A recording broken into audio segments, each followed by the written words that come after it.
The Lego Group had enjoyed decades of success selling its patented plastic bricks, famously never posting a loss from its founding in 1932 up until the late 1990s. That streak bred a dangerous certainty that Lego understood children better than anyone.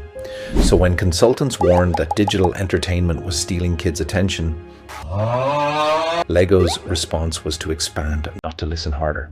They launched theme parks, clothing lines, electronic toys for toddlers, a digitally connected action hero.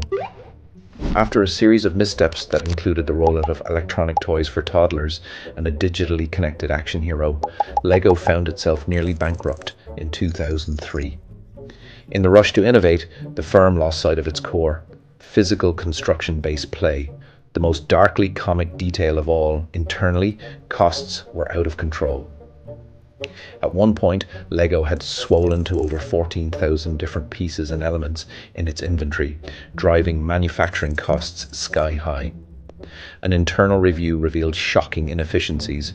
In some cases, Lego was selling high-tech sets with motors or electronics for less than they cost to produce. They were literally paying customers to take their products, and nobody noticed. Lego was on track to record a 30% drop in sales and bleed out a negative cash flow of more than $160 million. Debt mounted to over $800 million, and the company was reportedly losing nearly $1 million every single day by 2004. Private equity firms began circling this family-owned firm as a potential bankruptcy buyout. Now introduce your protagonist. The gangly young man who stood in front of the Lego board members made many of its executives uneasy. It was 2004 and the location was Billund, Denmark. Here was this hotshot consultant from McKinsey telling them what was wrong with Lego, why it was a failing business, and how they were going to survive under his leadership. Some of the board had been with Lego for more than 4 decades.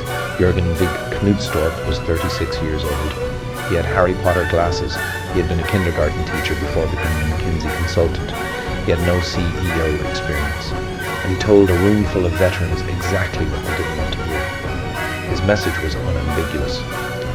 We are on a burning platform, losing money with negative cash flow and a real risk of debt default, which could lead to a breakup of the company. Not a motivational speech, a funeral notice, delivered on purpose, because he understood that you cannot fix what people refuse to see. When we talk about rediscovering Lego and coming back home and establishing the core business of Lego, that's what it was about, is what really makes Lego unique. If I offer a cup of coffee to a Walmart executive when he's visiting my office, he leaves $1 on the table because he's not going to pay for the fact that Lego dishes out coffee for free. And I love it, because it's a complete alignment between what their business is about and how they lead it. Do you take responsibility, or do you blame it on some external factor like currency or financial crisis or poor weather? Because if that's your major reason for how your business develops, what the hell are you doing in the job? This is the emotional heart of your entire video. Not the cost cutting, not the sold theme parks. This. Mads Nipper, head of product development and marketing, was convinced that the path back led out of the confines of Billund. Having worked and lived in Germany, the company's most enthusiastic and loyal market, he saw how isolated the company had become and how much its developers could learn by forging a deeper understanding of the kids who found joy in building. What Nipper discovered when he actually watched children play shattered every assumption the consultants had made. The prevailing wisdom said, simplify, fewer pieces, less difficulty. Kids have shorter attention spans now.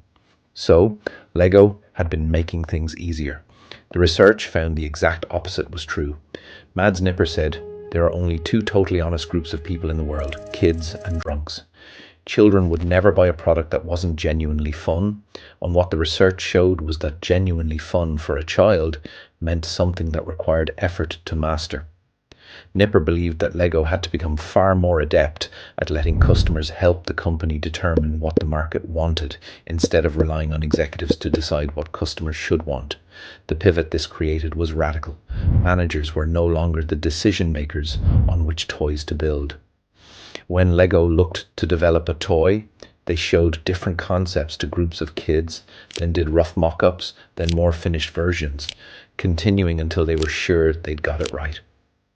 Management's role changed from making decisions about which toys to bring to market to making sure their teams had tested the toys thoroughly with actual children.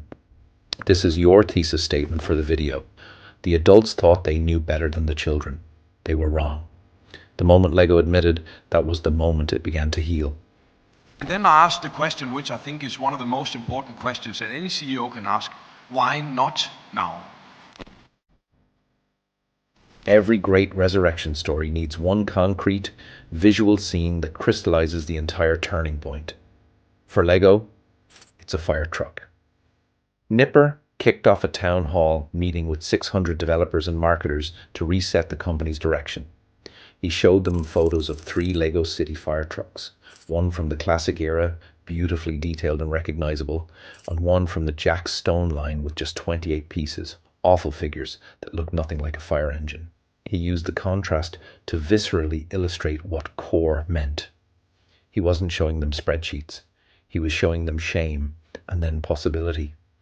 When a designer named Andersons showed up with a new fire engine concept that recaptured the complexity and detail of the classic era, Nipper saw it and said, "When I saw that fire truck, I knew it would be the icon for the entire city turnaround. One fire truck." That's where the comeback started. There's chaos in Lego City! The old warehouse is catching on fire! The fire department and the Sky Police must team up! Saved by the Sky Police! You can use the powerful pump to put out the fire and team up to save Lego. The cuts matter, but frame them as consequences of the insight, not the cause of the recovery. Knudstorp immediately halved the number of Lego pieces produced, cut 1,000 jobs, and sold off the Legoland parks so they could concentrate on what they did best. Fans' critiques of recent Lego offerings gave the rookie CEO the courage and ammunition he needed to face down internal skeptics. We debated whether we should lower the quality of our products to lower the price, Knudstorp recalled. We asked the fans and they were very clear. Creativity is what sets you uniquely apart, and if you lower the quality, we'll leave this brand. The line that encapsulates his entire leadership philosophy. Your most valued customers will tell you what can be done with the brand.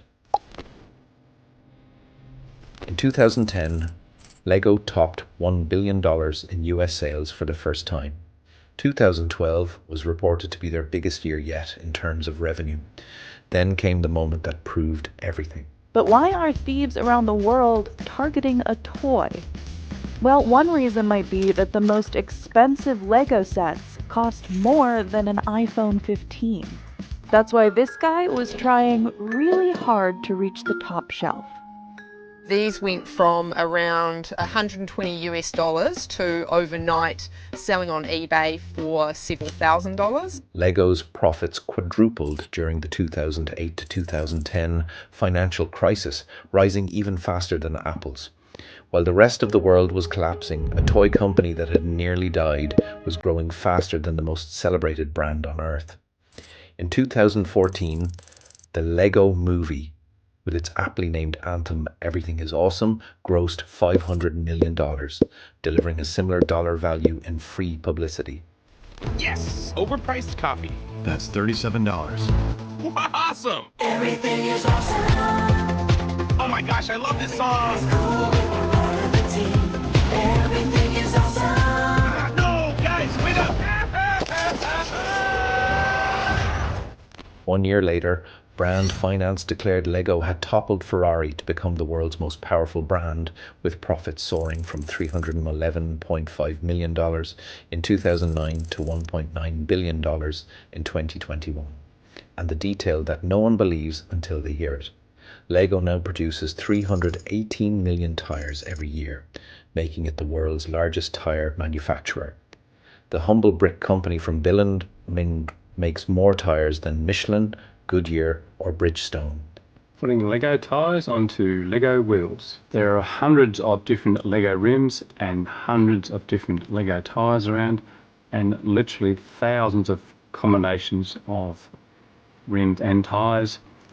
I'm only going to go into a few different combinations. Just got to start out with a basic tire and wheel rim. Simply just getting the